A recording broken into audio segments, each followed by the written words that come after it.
Hello friends, मैं हूं doctor रश्मि। आज हम डिस्कस करेंगे बच्चों के ओरल केयर के बारे में सब कुछ। बच्चों को टूथब्रश कराना कब से शुरू करना चाहिए, बच्चों को टूथब्रश कैसे कराना चाहिए, क्या सावधानियां रखनी चाहिए और बच्चों का टूथब्रश और टूथपेस्ट हमें कैसे चूज करना चाहिए। सारी बातें मैं डिटेल में बताने वाली हूँ, तो आप मेरे साथ जुड़े रहिए। मैं हूँ डॉक्टर रश्मि, बेबी केयर लाइव पर। सारे हेल्थ अपडेट टाइमली पाने के लिए आप हमें सब्सक्राइब जरूर कीजिए। तो चलिए शुरू करते हैं।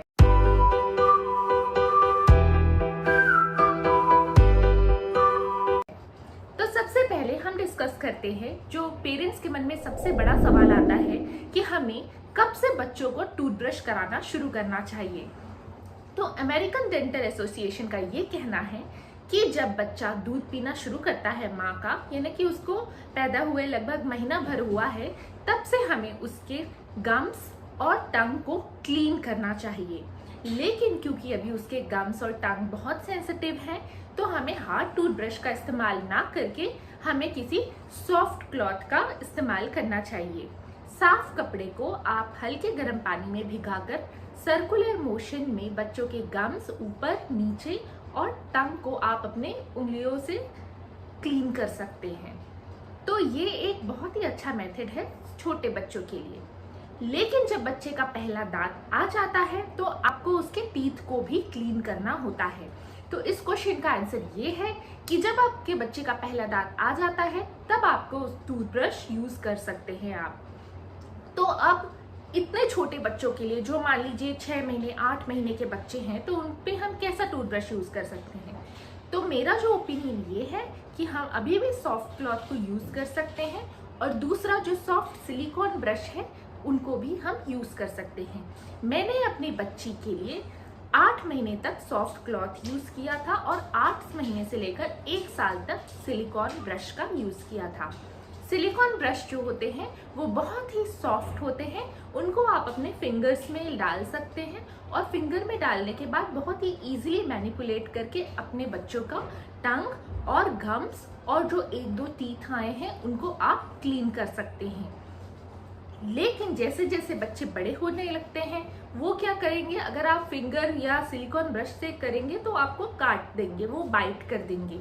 तो जब बच्चा 1 साल का हो जाता है और वो बाइट करने लगता है आपको, तब आप फिंगर टूथब्रश यूज नहीं कर पाएंगे, आप क्लॉथ को यूज नहीं कर पाएंगे। तो ये वो समय होता है जब आपको टूथब्रश का, जो प्रॉपर टूथब्रश है, उनका यूज करना होता है। तो अब हम टूथब्रश को कैसे चुने, आप कौन सा टूथब्रश ले अपने बच्चे के लिए, ये भी मन में सवाल आता है। तो आप जो भी टूथब्रश ले, आपको 2-3 चीजें उसमें देखनी होती है। पहला ये कि जो उसका एज है, यानी जो पकड़ने वाला हिस्सा है, वो ब्रॉड होना चाहिए, चौड़ा होना चाहिए, ताकि उसको बच्चा इजीली पकड़ सके और मैनिपुलेट कर सके।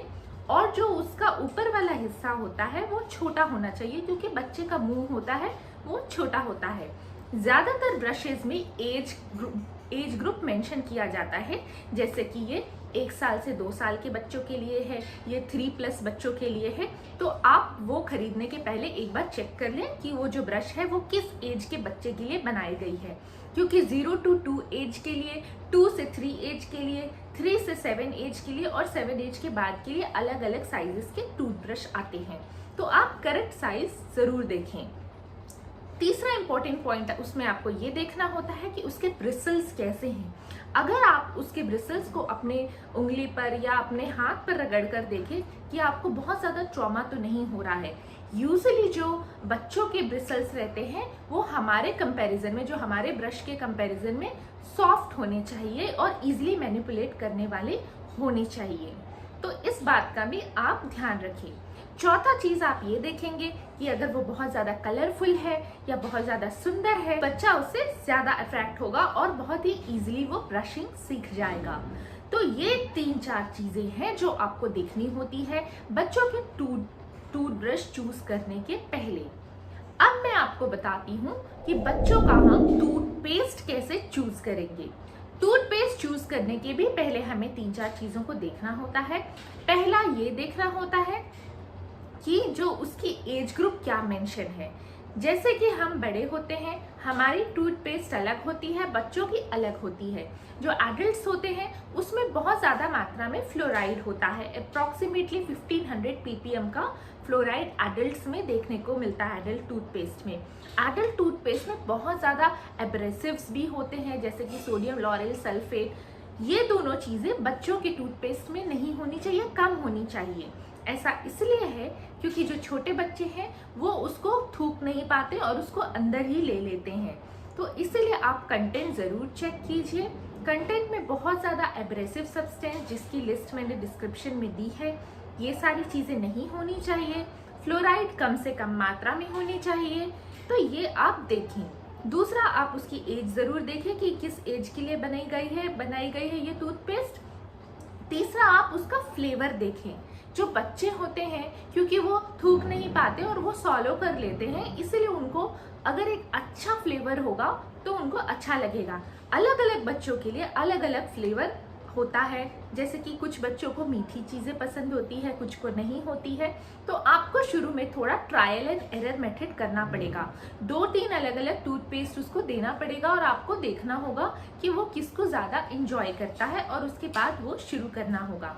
जब मेरी बच्ची 1 साल की हो गई थी और मैंने उसे हार्ड टूथब्रश देना शुरू किया था, तो मैंने सबसे पहले शुरू किया था मिमी से। फिर उसके बाद मैंने ट्राई करके मैं चीको पर आई थी और मैंने ये नोटिस किया कि उसको चीको का फ्लेवर बहुत अच्छा लग रहा था। चीको में भी कई सारे फ्लेवर्स हैं, जैसे कि एप्पल वगैरह, तो वो उसे काफ़ी अच्छा लगा था एप्पल फ्लेवर। तो फिर मैंने उसे वही कंटिन्यू रखा है अभी तक और मैंने उसमें ज़्यादा एक्सपेरिमेंटेशन नहीं किया।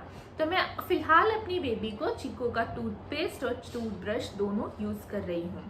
फिर अब हम जो सबसे बड़ा सवाल है वो है कि छोटे बच्चों को टूथब्रश कराए तो कैसे कराए, क्योंकि बच्चे तो करते नहीं हैं। तो इसके लिए आपको वो उसको सिखाना पड़ेगा। आप सिखाएंगे कैसे? तो उसका तरीका ये है कि जब भी आप ब्रश कर रहे हो, आप अपनी बेबी के सामने जाके ब्रश करें और अपना ब्रश उसे दे दें। जैसे कि मैं करती हूँ, जब मैं ब्रश करती हूँ तो मैं अपनी बेबी के साथ ब्रश करती हूँ और उस अपना ब्रश दे देती हूँ, तो वो मेरे ब्रश से मेरे टीथ पे ब्रशिंग करने की कोशिश करती है। फिर उसे समझ में आ गया कि हाँ, ये चीज़ ब्रश है और इससे हमें टीथ को क्लीन करना है, क्योंकि आइडेंटिफिकेशन सबसे पहला और सबसे मोस्ट इम्पॉर्टेंट पॉइंट है। बच्चे को ये समझना होगा कि ये ब्रश है और ये कॉम्ब है। ऐसा नहीं होना चाहिए कि बच्चा कंघी उठा के ब्रश कर रहा है और ब्रश उठा के कंघी कर रहा है, ऐसे नहीं। तो ऐसा तब होगा जब आप कई बार ब्रश से उसके सामने ब्रश करेंगे, तब उसको समझ में आएगा कि हाँ, ये चीज़ ब्रश है, इससे हम टीथ क्लीन करते हैं। फिर धीरे धीरे मैंने उसको उसका टूथपेस्ट देना शुरू किया, टूथब्रश और टूथपेस्ट देना शुरू किया और फिर वो थोड़ा सा करती थी।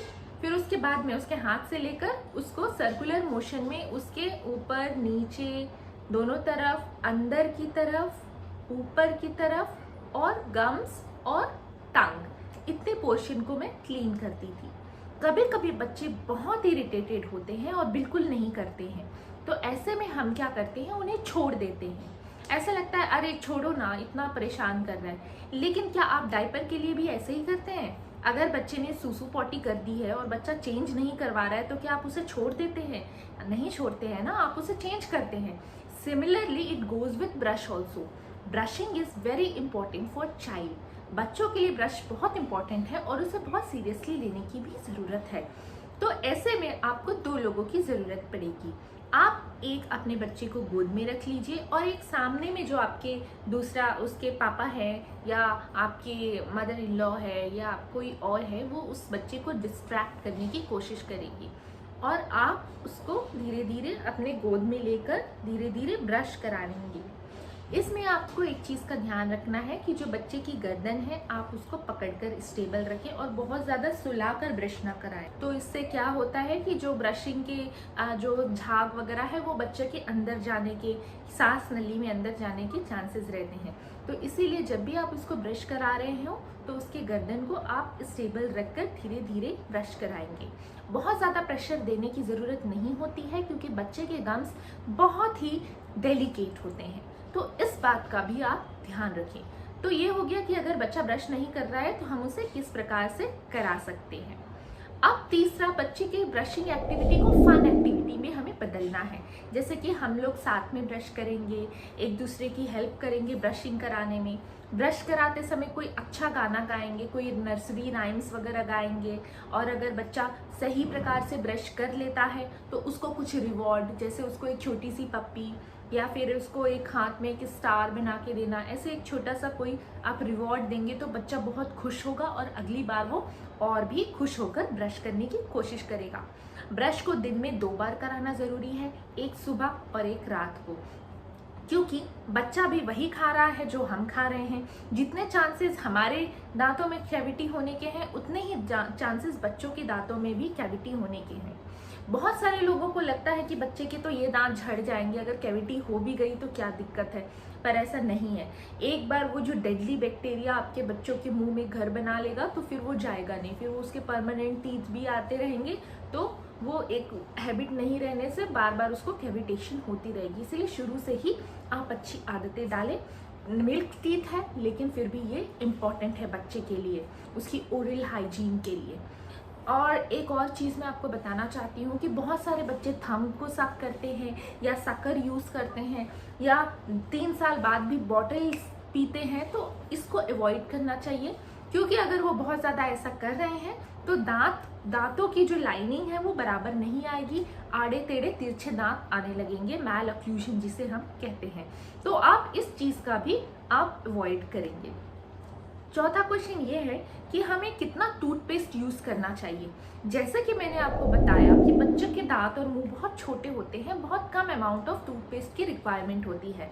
अमेरिकन डेंटल एसोसिएशन का कहना है कि अगर बच्चा 2 साल से छोटा है तो उसे एक राइस यानी चावल के दाने के बराबर टूथपेस्ट की ज़रूरत है, और अगर उससे बड़ा है, 3 साल से बड़ा है, तो उसे एक पी साइज यानी कि मटर के दाने के टूथपेस्ट की ज़रूरत है। अगर हम इससे ज़्यादा देंगे तो उससे फ़ायदा कुछ भी नहीं होगा, बल्कि बच्चा और ज़्यादा उसको फॉलो करेगा, जो कि एक तरीके से नुकसानदेह होता है।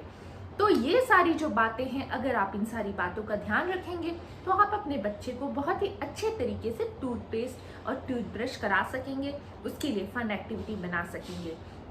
जब भी आप पीडियाट्रिशियन के पास जाते हैं तो एक बार आप ओरल हाइजीन को भी चेक करने के लिए बोलिए, या फिर आप पीडियाट्रिक डेंटिस्ट के भी पास जा सकते हैं। अगर बच्चों में थोड़ी सी भी कैविटी डेवलप हो रही है तो एकदम इनिशियल स्टेज में ही आप अपने डॉक्टर से मिल सकते हैं, क्योंकि बच्चे के दांत भी उतने ही इम्पॉर्टेंट हैं जितने बच्चे के शरीर के बाकी हिस्से।